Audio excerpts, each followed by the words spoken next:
All right, let's talk about Wi-Fi. We're going to tackle one of the biggest myths out there, the idea that cranking up the power on your router is the magic bullet for a better signal.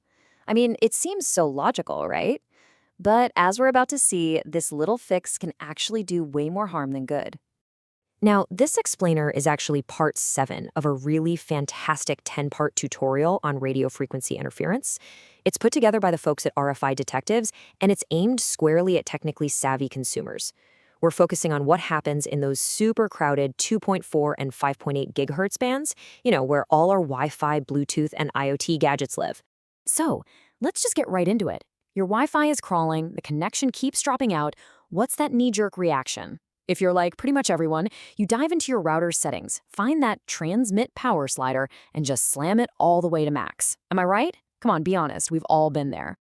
And that brings us right to what I call the max power myth. It's this deep-seated instinct to just shout louder, thinking that if your access point just screams its signal out, it'll magically muscle through all the noise and give you perfect performance. I get it. On the surface, it makes total sense. A louder voice is easier to hear, so a stronger signal should mean better Wi-Fi. But here's the thing. Transmit power is probably one of the most profoundly misunderstood settings in the entire world of wireless networking. See, the problem is that shouting on your Wi-Fi network doesn't just make your signal louder. Oh no. It kicks off a whole chain reaction of unintended, negative consequences that can actually drag your network performance way, way down. And here's where the rubber meets the road. This is the damage you're actually doing. First, you're blasting interference into your neighbor's networks. Not cool.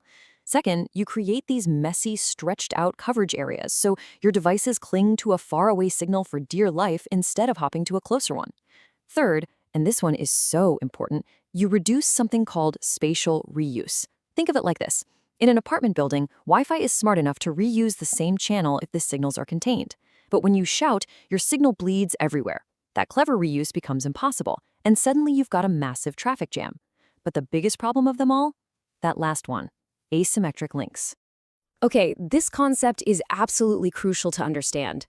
An asymmetric link is basically a one-way conversation. Your powerful access point is screaming, and your phone can hear it perfectly fine. That's why you see 5 glorious bars of Wi-Fi. But your phone, well, it has a tiny antenna and a little battery. It can only whisper back. And the access point, which is deafened by its own shouting, can't hear that whisper. The result? Connection failed.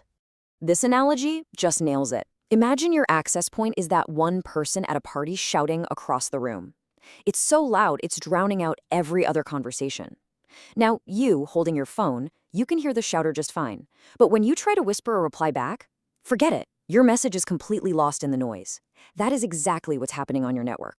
So, if shouting is the wrong move, what's the right one? Well, it's not about being the loudest person in the room. It's about creating a balanced conversation. A just right solution where everyone can actually hear each other. The real goal isn't to maximize power, it's to optimize it. You want just enough juice to get the coverage you need, without generating a ton of interference for yourself and everyone around you. It's totally counterintuitive, I know, but as this quote says, lower power often gives you way better results, especially in crowded Wi-Fi areas. And here it is, the practical advice.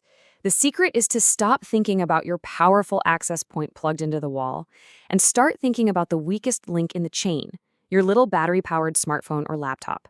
The goal is to turn the access point's power down so it's a better match for the transmitting power of your actual devices.